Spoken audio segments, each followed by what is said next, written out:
Um, Welcome to the Directors Forum today. Geneva Overholzer, our director, typically hosts these events, but she's in Washington at the annual meeting of the American Society of News Editors. So I'm filling in her stead. My name is Bill Sellis. I'm one of the associate directors at the journalism school. My colleague Laura Castaneda, who's the other associate director at the school. We have a wonderful mix of folks in the audience, nearly 40 prospective public relations and journalism students, as well as current students and guests, other guests from the school and the university. I want to introduce our speaker for today, Zack Jerome, a 2005 graduate of our vaunted USC Film School, who has worked in advertising with some of the top global ad agencies. And he's here today to talk a little bit about that line, but more about this line, his blog, his widely followed blog called Los Angeles. An irreverent look at, I can say it's irreverent. Fair enough. and an irreverent look at contemporary life. And he brings tremendous knowledge and lessons about the changing media landscape, how you write a blog, how you impose your voice in your writing. We were talking before, and I was telling Zack that I've worked very hard to keep up. As a former reporter for the Wall Street Journal and the New York Times, this was not even on the radar in the 1990s. And so it's younger people like yourselves and like Zack who are leading the way in this very rapidly changing, continually changing atmosphere or landscape journalism. So I'm going to turn it over to Zack. We'll talk about his work, and we'll talk for about 30 minutes and ask Zack some questions, and then open it up to our audience. Thank you very much. All right. So I know this is a group of some people who are coming into the school, some people currently at the school. So just so I can gauge it, how many of you have read Los Angeles before or are familiar with it? Okay, so this is usually I cater to an audience that knows who the heck I am. So to explain it as briefly as I can, I started this blog 3.5 years ago because I was a film student here in the writing program. I had sold a couple really small things, had gotten into advertising at some small shops, and back in 2005, 2006, Facebook was much younger than it is now. That's the speed things are moving. And back then, something that was somewhat conventional were notes. And Facebook notes were they're still there a little bit, but harder to find. Before there was like the news feed, I mean, this was just a place where you could kind of just write an entry about anything that you had on your mind. And I remember one day just coming home and my wife, or she was my girlfriend at the time, was watching Grey's Anatomy, and I just noticed that the main actress on it had gotten wildly skinny. Like, I felt concerned when I was watching it. And so I immediately, just the next day, I had a slow, hour at work and just wrote a whole thing that was just about how, they weren't feeding her, and should we look into it? And was this a plot? Was this a new storyline that they were going to kill her? And I had like 15 people comment on it, and that wasn't the interesting part. The interesting part was like who the 15 people were. There was a girl probably from high school who I thought would never talk to me again, probably based off of some things from back then. There were people that I thought hated me. There were old, professors that I'd worked with. I started realizing, before all the analytics and the Radian 6s and all the data tools that we have now to understand how traffic flows go on the internet, I was realizing people were looking at it and I couldn't predict who these people were. So I kept doing that for a while until, my wife said, you should start a blog. And I know a lot of you have probably been told that in your life. And if not you, then a lot of your friends have asked you, like, I'm thinking about starting this blog, I started mine just as a place to write, and it started out as being just a completely esoteric just description of my weekend, basically, in a lot of ways. I would talk about how at the time Ed Hardy I thought was ruining society, or just that anyone who ate at Earth Cafe was a communist, or just I'd make stuff up and write about it. And the more I pushed it, the more people started to read it. But in fairness, the first probably year I was writing, I mean, I was barely getting a couple hundred views a day. This year I'm on pace for 1 million views in 2012. Doing well over 100,000 views a month. I hit my first millionth view sometime like early in the holiday season, maybe like Halloween last year. And what I kind of wanted to talk to you guys about is just how I think that happened. And I think it's different for everyone. One of the big things, and for those of you who are deciding to come to USC, you'll probably get more familiar with it, is one of the things that I do is I cover weekly previews and recaps of our football team. Now it's not what ESPN does. It's kind of the opposite. I will talk about the other quarterback's beard, awkward photo opportunities that we've caught, just my feelings on our coach and our game plan, but also just regional hatred towards the other schools in the Pac-12, just making fun of Scottsdale, Arizona, for instance, which I can do for ages because my wife is from Arizona and I've been in the belly of the beast. But I guess where I'd want to start with this is just to say that, I've been learning a lot in a weird way because I've sort of backed into some form of journalism. Now, I don't know if blogging is journalism. That's a debate that you guys probably will have more than I will. What I do know is that the media landscape's changed a lot. And anyone who's out there looking to start a blog, the biggest question that you need to answer is why would someone come read it? Now that said, if everyone tells you that they wouldn't, that is not a reason not to do it. You should always do it, and the way to start a blog is to dive in, set yourself to a schedule, and do it every way. You have to train people to look at you as a media outlet, because you're not going to realistically be spending money on advertising. You're going to have to drive traffic by people sharing something that you did and perceiving it as valuable. Which is why you see there are food blogs, and there are fashion blogs, and there are now, with Twitter and with the way things are going, things have even been condensed further and further to the point that, some people just tweet and they're getting it out by sending links and saying, this looks good or this looks bad. And, Pinterest is something at this point. How many of you are using Pinterest? Which is amazing since it's so new. But in a way, it's taken microblogging to the extreme, which is that people used to say, 90% of blogs fail to me because they're a blog where you just want to take something, show it to people, and you realize you don't have a ton to say about it. You're just like, these shoes are awesome. Or I just ate this crazy gazpacho in Little Perugia and I need to show people. And then Tumblr came out and that bit more of that. And now it's Pinterest where you're literally like, click, and there it is. Like I've just taken it from here and I've put it over there. So for me, when I look at like the Frankenstein that my blog has become, it's about a third coverage of football, a third coverage of The Bachelor and The Bachelorette, which is a very real thing, and then about a third. I just listened outside the movie theater for about an hour about what people were saying about Hunger Games, and I read the books because that's the reading level I typically like to do that. So I thought it was really hard. I couldn't believe I got through it.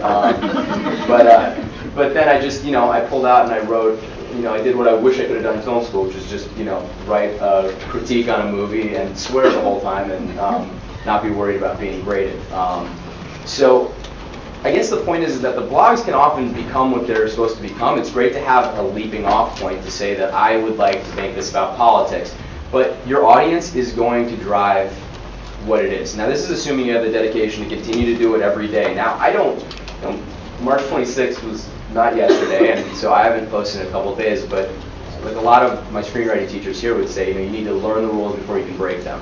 And that was Quentin Tarantino ruined film school for a while for everyone because he told stories backwards, and so everyone came in here trying to do it backwards without ever having done it forwards. So, I learned to post just all the time, constantly. I learned to share it, and another component of it too was to try and network with other people. So you may not think there's anything in common with the food blog, but when you go to a restaurant that you pulled off of a food blog, just to simply reference that blog and say, I read this great review here, they see that you've done that, and then if they come over and read something and they like it, I mean, ultimately it's a meritocracy. You can't really fake it.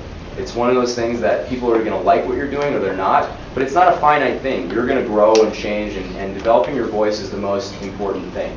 Now, for people who have read my blog, I think my voice, for better or worse, is pretty crystal clear at this point. I never spell check, which, you know, I mean, no one's going to teach you to do that here, but it's worked for me because when people say, well, why didn't you spell check? I go, I write, I don't read. It isn't true, but I say that from time to time. I said, I write so you can read this, so that's what I do. And I also wrote it, you know, in the back of, you know, a speeding limousine on the way to it. I make stuff up all the time. So all that said, you know, when I had melanoma, which is a kind of serious form of skin cancer, I wrote about that on the blog, and it was a crazy downer for everybody. But at the same time, then about 200 people told me they went out and got dermatology appointments, and for all I know, some people either had a clearer mind or saved their lives or just told someone else who hopefully it raised some awareness. So the weird part about this, though, is that all that being said, I come on here and I called, you know, the commissioner of the Pac-12 who spoke here last week, got about 300 emails like, you need to come to class. I'm like, I don't want to come to class. Because I've called that guy everything from balding to, you know, an underachiever to all this stuff. I throw a ton of rocks at Larry Scott. You know, to be doing that on my blog and then to go and work for a Chiat Day who does Apple and Pepsi and the Grammys and Gatorade, or to work at Saatchi & Saatchi, which is Toyota, Procter & Gamble, Miller Coors. It's always been a weird thing. But what's interesting, and this kind of gets into where the changing media landscape is that I think now, and you know, I'm sure some of your professors disagree or have equally, probably more valid opinions, but I think that at this point, it's more about authenticity than etiquette at this point, because you're competing with every tweet. You're competing with every blogger out there. And you see now when something happens like Michael Jackson dies, TMZ has the scoop, and it's done, and they're like taking pictures of him going into the coroner's office before CNN can even confirm he's dead. And the story will jump you at this point. And timeliness is relevance at this point, because it's all about SEO. It's all about how many people clicked it. And if you're the first article that pops up, you're going to get the most clicks. And if that happens, you're going to get a lot of people to get exposed to your world, and people happen. And that's how the LA Weekly Award or the, you know, the CBS thing happened, just because you get to be a sort of source for people. They get used to your writing style. Now, for me, I don't think people care at all what I'm writing about anymore. I think at this point they just come to see what I have to say about something, and again, my audience dictates what I write. Someone says, what do you think about the Dodger ownership sale? So I'll probably post about that. And you know, you dictate it that way. But I guess the thing that I was going to say is that one of the hardest things is to sort of put this in the same light as my professional career, because the stuff that I say in here and often about products is the exact kind of thing an account director, you know, at an agency would come running to your desk and, what are you doing, you know, on there.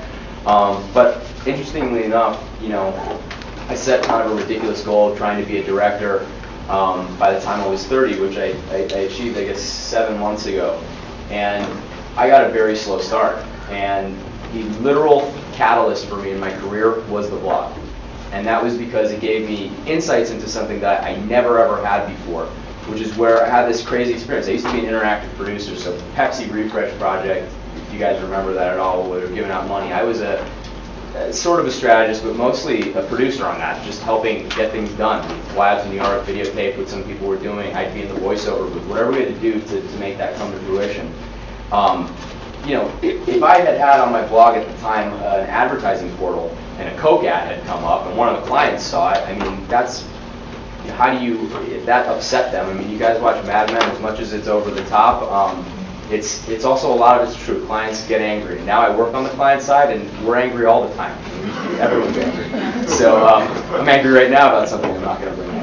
But the point is to say that, like, people care, and they don't want to see that I'm advertising Coke while I'm working to advertise for Pepsi.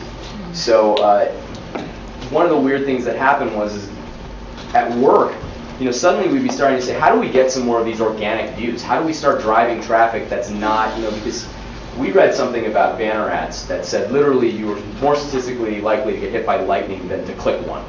So we started thinking, well, they're paying anywhere from $10 to $1 million to create one of these ad units. Is this the best way to do it? And they started realizing that influencers and organic traffic and earned media and owned media were such important things. Meaning that my audience of 1 million views a year, if I came out and said, you have to buy this new Nike product, my audience is going to listen to me more than you're going to maybe listen to an anchor on SportsCenter, because you're not, you're watching that for mass news, as opposed to if you're coming to my blog, I assume, you've got head problems, but you're coming there to listen to me, and so, I'll talk about it. So the interesting thing that happened was that at a certain point, I was trying to strategize, like sort of in the early days of social in advertising, how do we get bloggers? And then suddenly I'd be getting emails, from companies saying like, we're doing this thing in LA, we'd love for you to write about it. And then like it all kind of clicked to me, and I said like, I don't want to produce anymore. I totally understand what they're trying to do. Nike does it well, Adidas did it okay, Standard Hotel did it really poorly. And you just started seeing how all these different companies did things, and I said, I want to do that. And so I got recommended for a strategy role at Saatchi & Saatchi for Toyota, specifically on Prius. And I went in as a senior level strategist, having never been a strategist before, which was a weird thing. But in the end of the day, there is practical knowledge that you can gain from this experience. And so, in a lot of ways, connecting those dots and understanding what is it about something that draws someone to it is going to be a thing that helps you develop your voice and helps give you an angle. Because the question, it was the same in film school when we would write a script, is like, why now? Why me? Why are we meeting this character? If you took a movie like The Hunger Games, right, and just because it's right there and I'm not very creative, if you took that story and it started 5 years earlier, Katniss' story would just be about a girl who's starving to death. That'd have been the story, and hoping she doesn't get picked. But the why now moment is because she's going to get picked, and she's going to be in the Hunger Games. So you need to be able to answer that when you start writing a blog, and that's a key thing. Just because the why now. For me, when I'm writing about sports, you're going to come to me over ESPN because I'm going to say that thing about the coach's outfit. I'm going to make fun of the sideline reaction, something that a reporter wouldn't do. And so you have to find the line that's comfortable. For me, my blog is on my resume. It's the second thing. It's something I'm very proud of, and no one would hire me without thinking that was instant equity for them. Whether it's I have about 10,000 followers on Twitter or 5,000 Facebook likes. For them, that's an advantage because a lot of the games that I work on don't have those followings. And so they look at it from that perspective. But that's something, even as you guys go out to write and you go out to find careers, to ask those questions of your superiors. How do you feel about what is your risk tolerance for my writing? So and it's an important thing to factor in, because I've been lucky to have people with high risk tolerance, but I've also sought those people out, and we've done some really creative stuff and won some killer awards for, I think, just pushing the envelope to an uncomfortable place. Zack, yeah. Could you talk about the economics of blogging? And if you weren't working your other job, could you support yourself writing this if you embrace certain strategies? Yes. Talk a little bit about that. Sure. The question was looking at blogging from an economic standpoint. I would say to anyone, just going off the bat, when your friend comes up to you and says, I have this great idea for a blog, and it's gonna be huge, they're gonna turn it into a movie, slap them in the face as hard as you can, just as fast as you can, pick them back up and say, it's not the reason to do it. Do it because you have to get this stuff out, you want to write every day, you have a strong opinion, and you're hell-bent on telling people about it. That said, I have friends that are blogging full-time. Very few are blogging all-time, I guess I would say. Full-time in the sense that the blog is generating their revenue streams, meaning speaking engagements or endorsing products or going to events or using it. Food bloggers are very successful at it because they often have, if they're a good food blogger, they often have a culinary background or have gone to culinary school because, again, it comes to the why now question. When you read food blogs a lot of times, and I won't say any names, but certain bloggers, I know where they work, and I know that they've never done anything culinarily. They're not particularly great writers, and I just don't. they just got a picture of a food. You see them in restaurants in LA, it's the most amazing thing, where the food comes out and everyone just sits there for a second and they're just like, they're just taking pictures. My wife and I will be sitting there, I'll be like, let's see, it's just a weird thing that people do, I guess, and I'm kind of anti-food blogger for the most part, but that's just because I think journalism helps. I want to know that somebody knows a lot about food, because that's why I'm looking to them, should I eat there. But they'll use those opportunities to go and do food styling or to go endorse a product. Now for me, like the Seinfeld of blogs, it's like a blog about nothing. I've made money off speaking engagements, but because I don't advertise, because I don't do a lot of sponsored posts, I have to sort of keep it separate based on what my day job is. But if you wanted to make this a career, traffic is the #1 thing. So content will always be king. If you are getting 1 million views a year, you will have a very good, and you can prove it through Google Analytics or even just your WordPress stats that are built in. You're going to be able to get a good ad network to want to put banners on your site. And if you have a very clear audience and all that's the case, they'll put that on there, and people make, people that get around my view count, I've seen anywhere from, making $500 a month, so it takes care of bills and things like that, to people making, all the way up to $10,000 a month doing it. I mean, it's definitely possible, but one of the things that you have to realize is that when you go on the internet and you Google something and you see, I already feel antiquated, I'm 29 years old, I said when you go on the internet, because I actually lived in a time where you had to dial in, and you're it's like, come on, pack your kids, we're going on the internet, it's like everything's the internet now, right? We're in the internet. But I guess the point that I was trying to get was that if you can show that audience, you can continue to build it up. Now people like Deuce, who have just 1 million views a day, they're having no problem. They make less money on their book than they did that month on the blog. They are making hundreds of thousands of dollars, and people are dying to give them every product in their home. So if you took away all of your expenses and you brought money in, you would probably be doing pretty well. And every vacation paid for. I admittedly take some of those elements. Obviously, no one's paying for everything I do, but a hotel will say, "Why don't you come for the weekend and try this new menu at the bar?" Because I talk about bourbon a lot, and so there are perks to it. But if you wanted to do it full time, the biggest thing would be to get an ad network up, and then to look for every opportunity to do sponsored posts. But you would also then, it's a kind of be careful what you wish for thing, because suddenly you become your own ad agency. And one of the things that I love is that no one can tell me what to put up or what not to put up. And for me, it's a creative outlet where I don't have a client.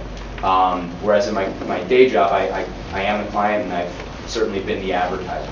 So, the biggest way is, though, driving traffic. So you're going to have great content and get a lot of people aware of that content. You're going to have to probably tweet about things you don't want to tweet about, and just get yourself out there on an uncomfortable level. Talk to anybody you want. I keep in my wallet or in my on my keychain little random, totally arrogant cards that have pictures of me on the back with my blog address, just because of anybody. And that's more important to me than my work business card, because anybody who needs to get me from work knows where I work, and they'll call the front desk and they'll find me.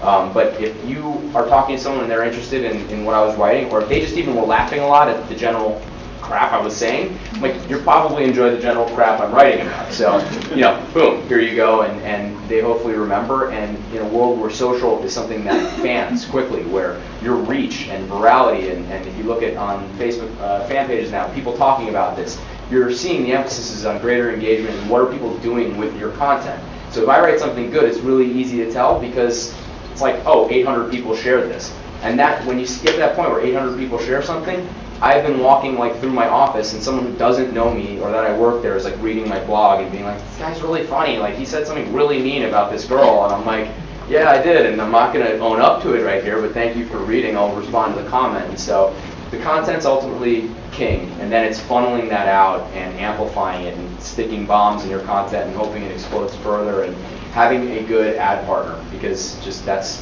it. People will pay for your views and your influence. So I would say that's that.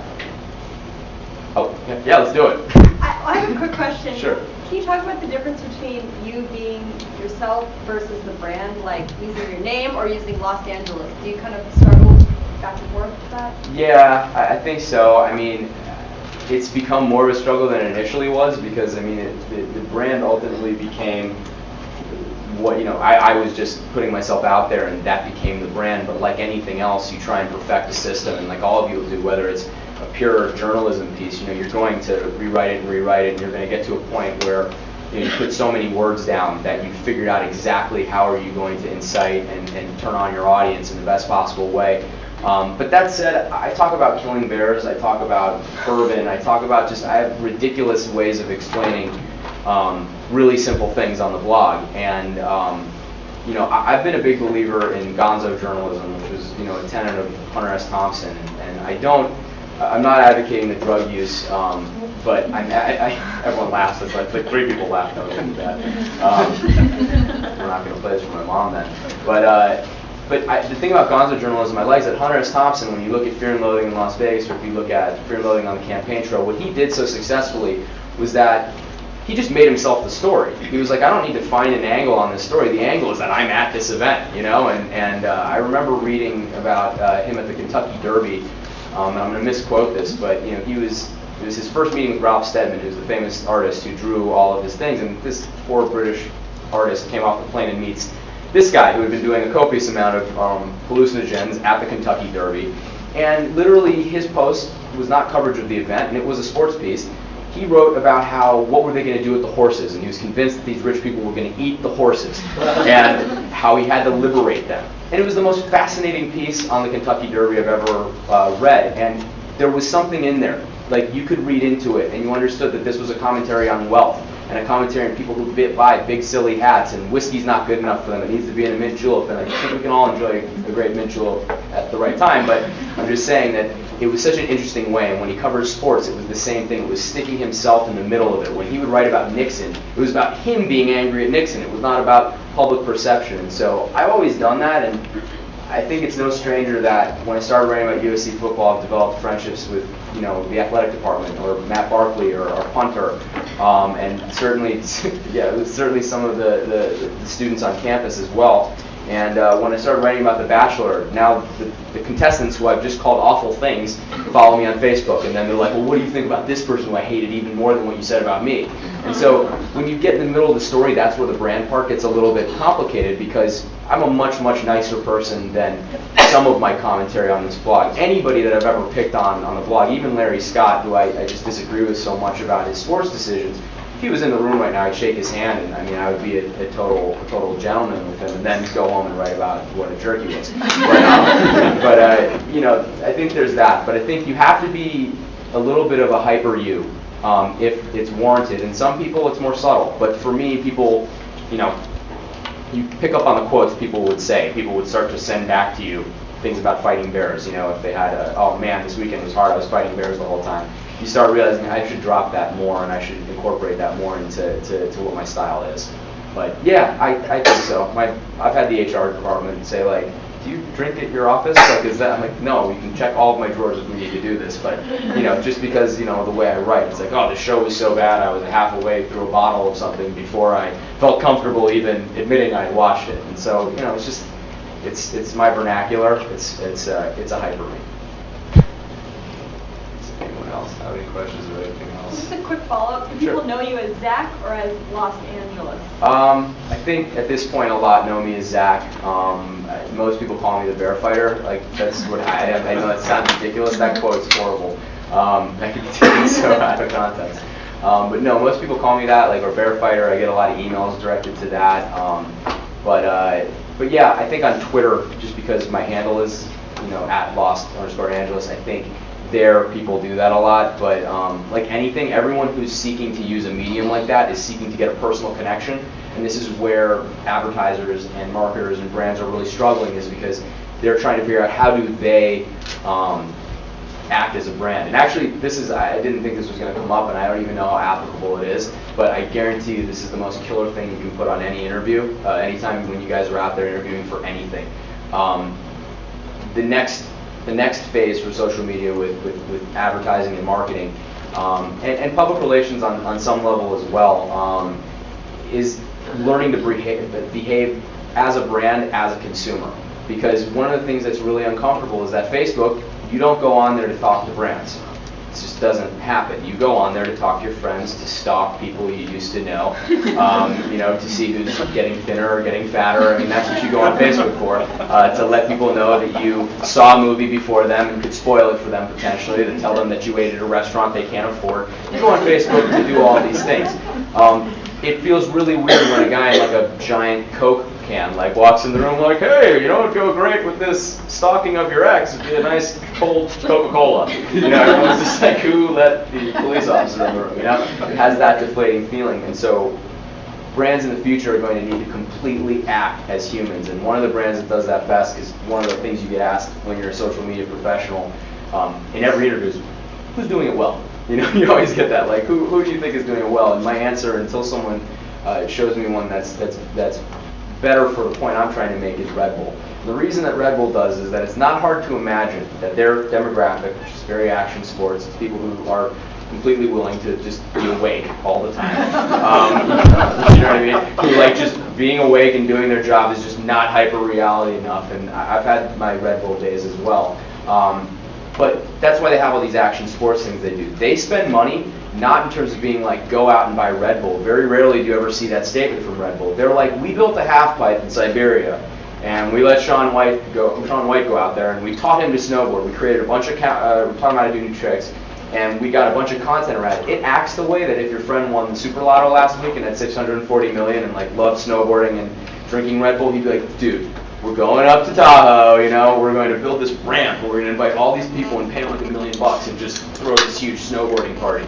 And that's exactly how their consumers would act if they had the budgets that they did. And so now they're not like the creepy big brother in the room. They're performing a lot like how you would if you had the money. I call it drunk millionaire, but it's an accurate thing. And even automakers are doing the same thing. When I was on Prius, one of the biggest things we did all the time was try and figure out, people didn't like being called green for driving a Prius. They actually liked being blue, which is a term in marketing that Toyota had, which had more to do with the fact of being like, yeah, you know what, I'm just mileage conscious and I'm cost conscious, and I want to help the environment, but not at the risk of losing my personal style. So I enjoy this car, but I'm not like green. It's not like I have granola in my glove box. This is just, when given the opportunity to stylishly do something good, I will do it. And so that's why that marketing is so aspirational, as opposed to just purely the facts on how do we save the environment by putting Prii on the road.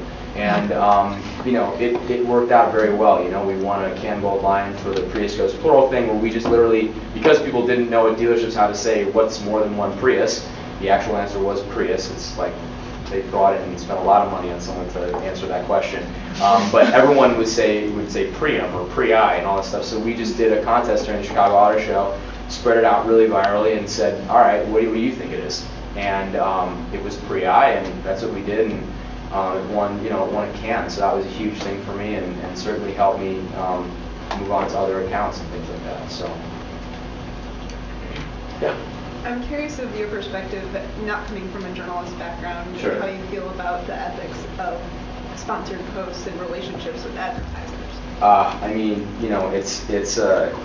It's scary, to answer a question like that coming from an advertising background too, because being a blogger and an advertiser puts me at such a scummier level than what you're all probably aspiring to be.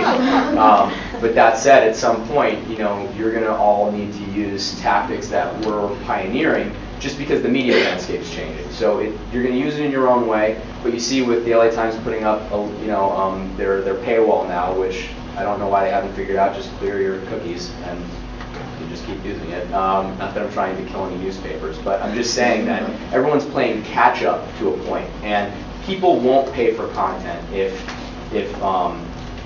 there's free content available that gets the job done. And so the key is more that the writing needs to become what everyone wants at these outlets, to get people to go. And you see Jonathan Gold being picked up by the LA Times, being lured back from LA Weekly, was because they need a food writer that people just want to go to. He is an internet darling. He's the greatest culinary joy the city has ever had, including Wolfgang Puck.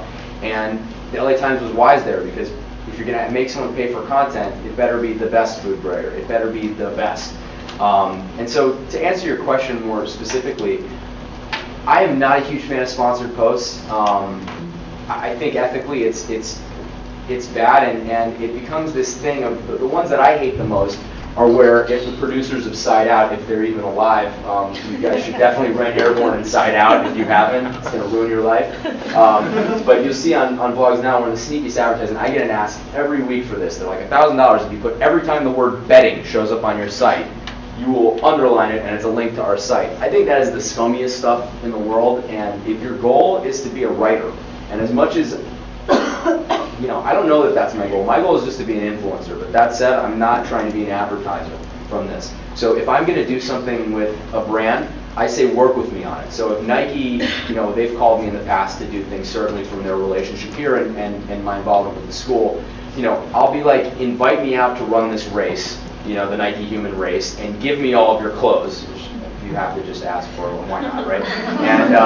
And you put all that on and you go do it, and then you write a post about your experience, and you go in saying to them, if I hate your shoes, I will go light on them, because you have told me about this, but I'm not going to do an ad for a shoe unless I love them. But if I love the shoes, I'll probably keep talking about them. So anytime I've ever loved a product, I will continue on with it and usually mention it in multiple posts so that I blend the line of what's sponsored. But that said, you have to really sponsor me. I would much rather take some money to come do a talk and then say why I think the product can get into a closed-door room and be more candid.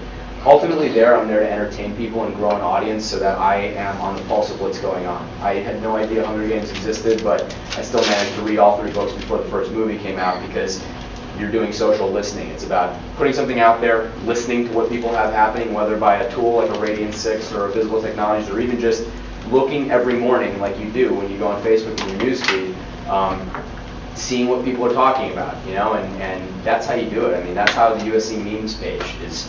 I mean, it's hilarious, but that's why that is what that is now.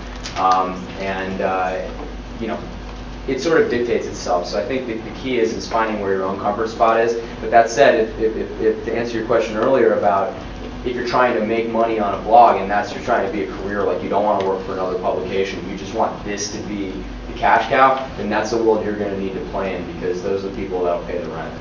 Are you transparent? Do you tell your readers that yes, Nike and gave you that? Absolutely, and there's something called WOMA, which is the Word of Mouth Marketing Association, which, and I've gotten so many cease and desist letters, it's unbelievable. I usually post them because it's pretty fun, but it usually stops them from calling back. But typically with WOMA, to be WOMA compliant, you literally have to. You have to let people know that they're paying me to write this post. That's why a lot of times when I come in, I said, well, I'm not going to guarantee that I'll write. But if you invite me to the event, I think it would make a good story. So I try and treat it the way a reporter would by saying that, by having a press credential to a Dodger game, if you're Bill Plaschke, he's not the beat writer. But if he calls and says a thing, it's not a contractual obligation that because he got a ticket to the game, he needs to write an article. He's looking for an article. And so I try to present it that way. So that's probably the most ethical part of what I do.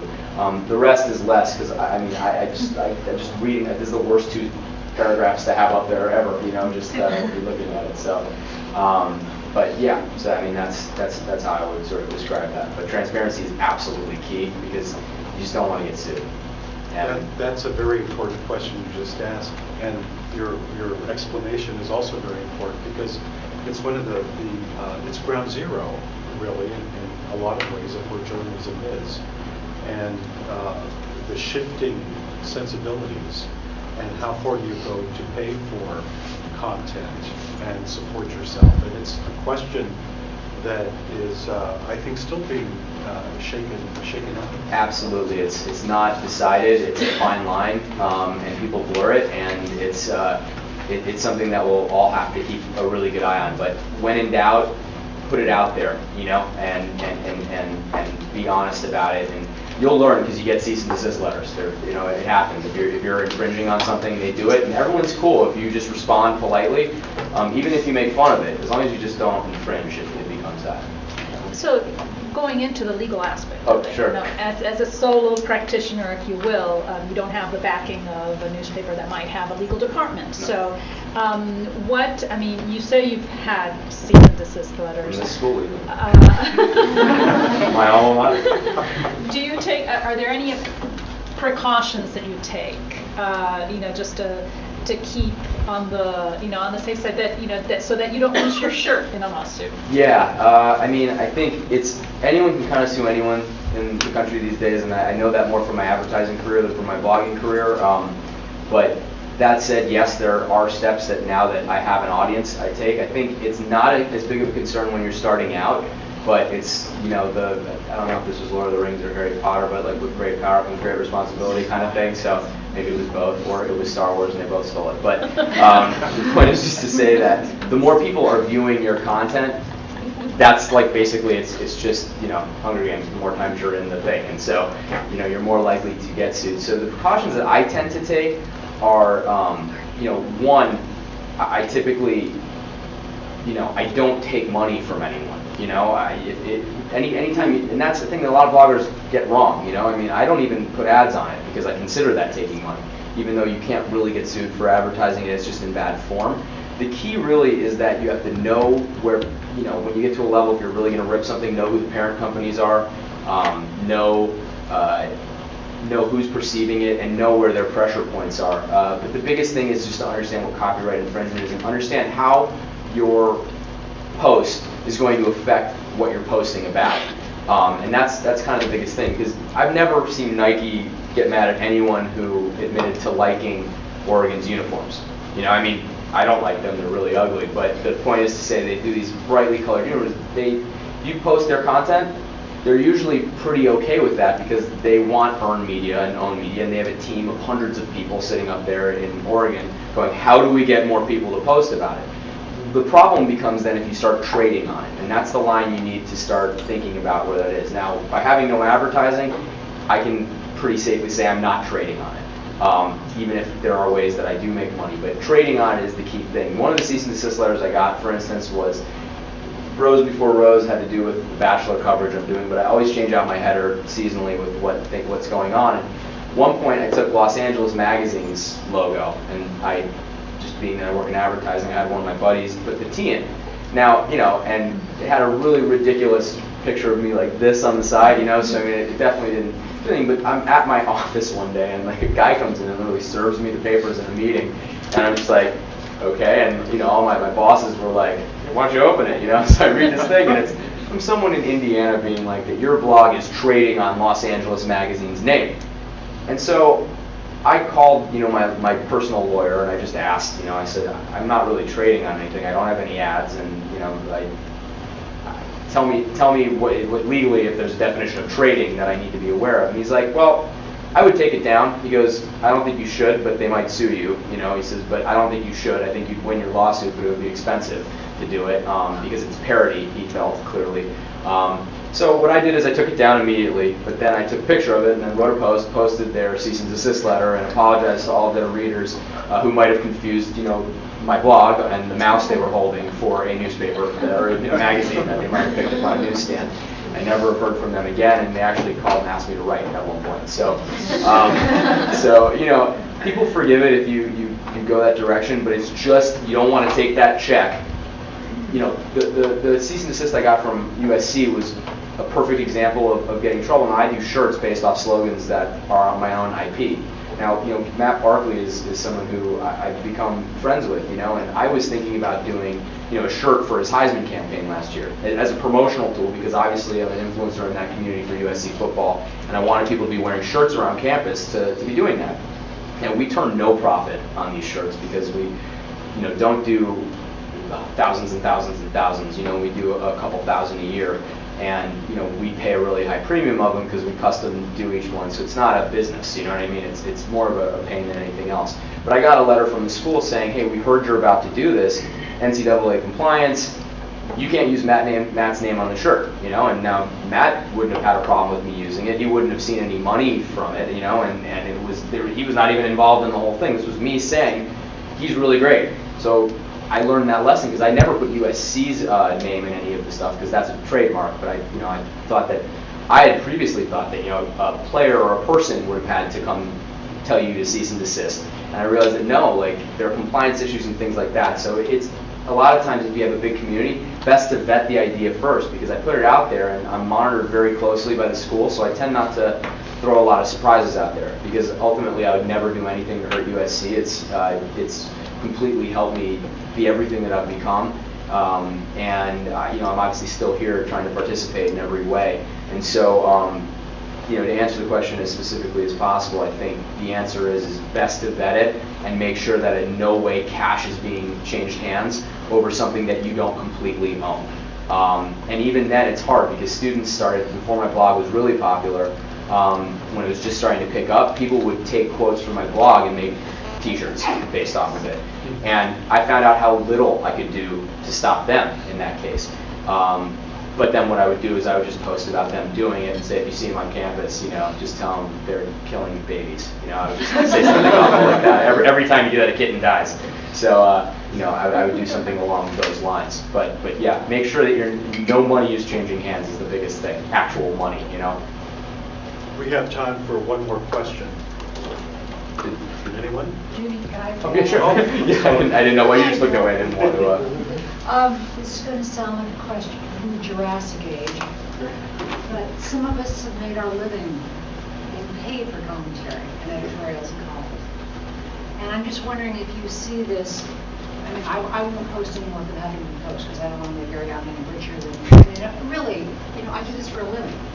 So, you know, when you say do it, it's great because you have a day job. Sure.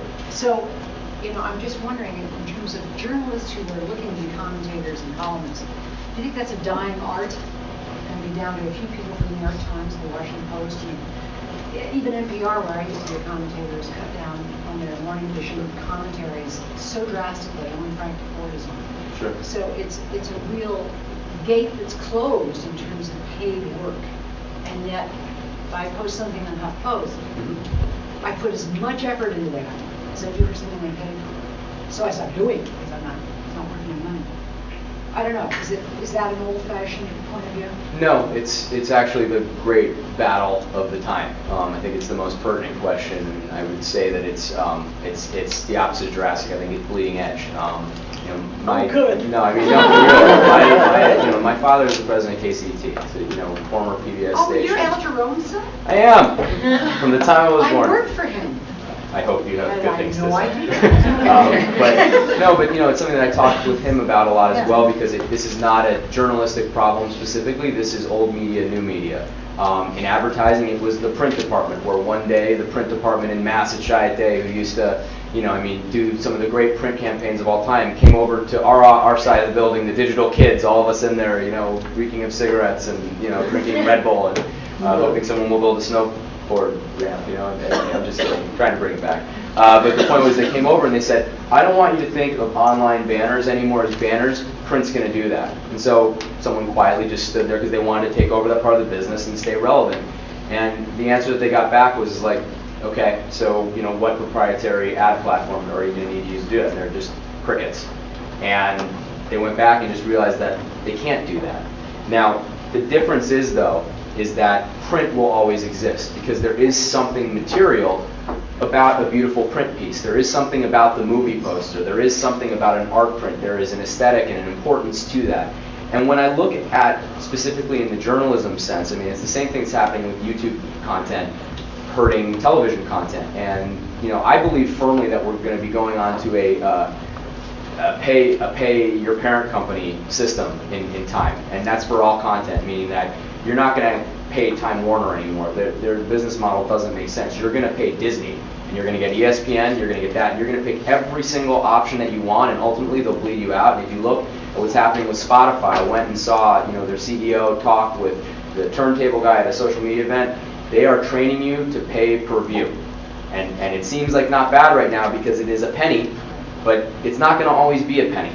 And if they could do 99 cents a song to own that song, everyone was like, oh, it's a bad deal. Now that it's the best deal, because this guy in Spotify brought it up at an industry event, because it was for the Grammys, was a client of mine. He said, you know, I want you to factor in the fact that how many times have you played Thriller in your life? Was it more than 99 times? You know? Well, so Spotify is going to pay the artist more because you play a song a million times in your life, you know? So where it comes down to it for journalism for me is that it's the journalist's job to stop it. Because the reality is that people are going to gravitate towards great content. And it's an antiquated thing for me to look at. It's an antiquated thing for me to look at an LA Times putting up a paywall, because it's like you're struggling with getting views. You're struggling and competing with LAist, who I used to write for, and I did the same thing where I stopped writing for them because this isn't building my brand. But I did get some equity from them. People were like, oh, Zack Jerome, he used to write for LAist. Got me in the door doing certain things, but now I'm driving similar traffic to my own site. Well, not similar, but maybe an eighth of it, and what do I need all the other content to dilute my diluted message any further? So, the answer to me is that content has to be king. And that skill that you're talking about, that thing that comes from having people manage you, is having an editor. That's the key. Because as much as I break the rules in the blog, working in the advertising hierarchy and all that stuff, I've been beaten to hell and back. That's just the nature of working at a Shire or a Saatchi or a BBDO or a DDB or any of these places. You're going to get killed. And that is what is ultimately going to make you develop a voice and develop something that's important, because you are learning to self-govern. You learn to fear that smack come down on you that I assume it must be the experience of an editor, and certainly was that of screenwriting teachers that I had here. So the business model is not there yet, but the skill is completely relevant. And what always happens, and it's pretty cyclical with media in my mind, is that as there becomes so much media and it fans out to that wideness, there's a period where everyone was saying that movies were going to get changed forever because of the Blair Witch. I remember it when I was applying to school here, and they're like, people are just going to make movies for $5,000, we're all out of business. And we all went and saw Hunger Games, and it made $155 million, and they spent like $18 on that movie, and it looked like crap, and I'm so angry. You can read the post if you want. But scroll down when I leave. But my point was just to say that ultimately content will be king, and you will eventually get back. If it becomes a network of bloggers that takes a precedence, that gives you more autonomy, the point is that what won't go away is the human need to connect and the human need to look for someone else's opinion. I don't think there is an answer right now. I think we're in a very painful time for people who are either, adapting, or even when I talk with my father about it, when I talk to him about the media landscape, just based on where he's at in his career, it's not going to be so many years that he's doing it to the point where he's going to necessarily need to master it, but he does need to learn how to look for what those things are, and without revealing anything, it's been going very well from that digital and social perspective, based on the stuff that I look at. So the key is for these outlets to not think the way they used to. And I think also for journalists to not be afraid of, it's not a right, just like it's not a right for an advertiser or anyone, it's not a right to get paid to be a writer, it's a privilege. And I think one of the things is that there are a lot of bad blogs, and they are easy to pick on for taking traffic away from real publications where the writers are absolutely better. But there's also a lot of people out there that have fought against all of these people who told them you have no voice, you are no good, and they end up doing more traffic than those people and get asked to come higher back. And a good example is John Weissman, who was writing, he writes for Variety, but he had a Dodger blog that then the LA Times picked up, that then got picked up by ESPN, and in the end of the day, he just said, I hate both of them, and now he's back on his own again. And it's the best writing he's done in years, and it faded out of my mind. So the part is the corporations are going to need to change a little bit in the way that they do business, and realize that it's a gift to have writers that people want to read. And so they need to take more care of their writers and give their writers more freedom to act outside the brand. Because we're not living in a media environment where you can put a box around anything anymore. It just doesn't work that way. If Sofia Vergara is on the red carpet talking about why she's in good shape on her backside, and it's because she's using Reebok step-up shoes, how do you put that on your media chart? You know what I mean? Now, the answer was a guy at CAA made a deal with the producer of the show to get her to say that, so something did happen. But the point is to say that the media implications fan out in such different ways than when you look at how it used to, where it's like you came to the LA Times, this is where it is, here's where your print ads are, it's all in one place. It's just not that way anymore. And the whole new business in social media is to spend money on tracking to figure out where are these conversations even happening, because how could you possibly know what everyone's saying in every house in the world? And that's the racket right now in the world that I'm in on my professional side. So, I think though the content will be king, and you have to just be fearless about your own platform. And It's not the most comforting answer, but we will always need great writers, period. And great writers will always get paid to write. Thank you, Zach. Absolutely. Thanks for having me.